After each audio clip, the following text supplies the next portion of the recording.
know there's been an increased interest with COVID for people to purchase their own planes.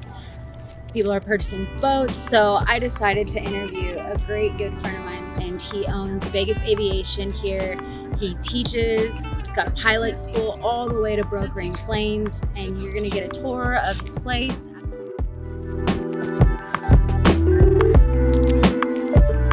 Thank you so much for letting me interview you. I mean, Lewis, what motivated you to become a pilot? Pretty much ever since I was, I don't know, about 4 years old. I know it sounds crazy, but I knew what I wanted to do. Both of my grandpas were, from my mom and my dad's side of the family, are very big aviation enthusiasts. So I really didn't have a choice in what I was going to do for a living, but it worked out. It worked out in my favor that I ended up loving it. How it all really got started was when I was around 9 years old. I fully understood and decided that I wanted to learn how to fly. So I rode my bike about 5 miles to the airport where I grew up, and I had $45 in my pocket. And a gentleman by the name of Hewlett Nasworthy owned the Nasworthy Flight Corporation. And how I got the $45 was that I spent the whole summer mowing lawns. And I went up to him and I told him I want to learn how to fly, and he looked at me and he goes, "Okay, your parents here?" And I didn't have my parents there, and he goes, "Well, they have to fill out a release." And he goes, "But how about I make you a deal?" And I said, "Okay." And he goes, "I'll hold on to the $45 because he knew I was going to spend it." He goes, "You take the release, you have your parents sign it, you come back, and we'll go for an introductory flight lesson." And so I said, "Okay." I went home, asked my mom to sign it. My mom said, "Absolutely not. It's not safe. I'm not going to sign this paper." So I then went to my room, I forged her signature, and the next day went down to Hewlett Nasworthy's place, gave him the piece of paper. When I handed it to him, he looked down at me and looked at the paper, looked at me, looked at the paper, looked at me, and knew that it was forged. And said, "All right, let's go."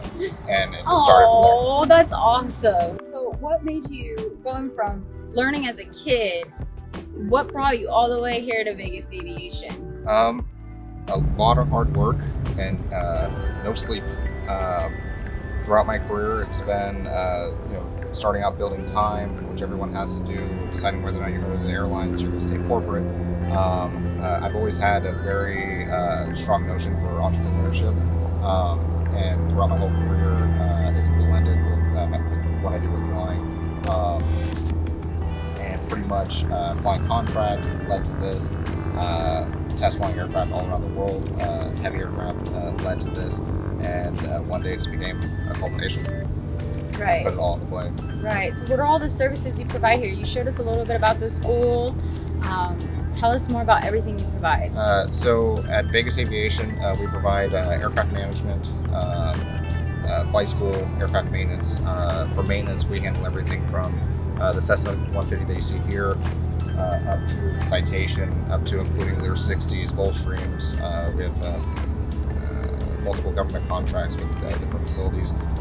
We provide pretty much everything they want, heavy checks, everything. I don't think there isn't anything we can't do.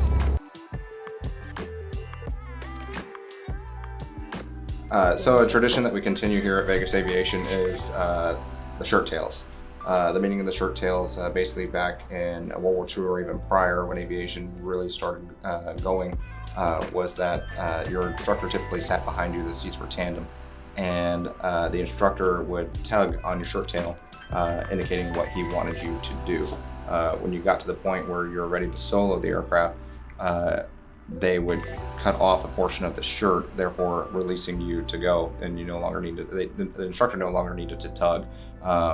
But as you can see, it's a tradition that we keep here at Vegas Aviation.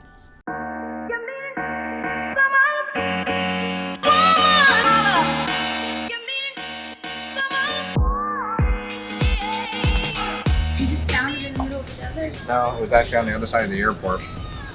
Typically what I like to do in the evening sometimes is go on the golf cart with a cocktail and just drive around and clear my head. And I saw it sitting out there and grabbed it, bought it, and we did all this to it. We brought it from, the avionics that was in it was everything on the bench over there. And it was pretty much 1980s technology. We brought it up to 2020. Wow. So. That's awesome. Yeah.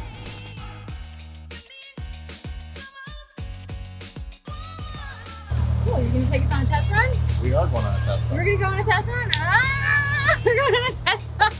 But if you break it, you buy it. I break it, I buy it. Okay, all right.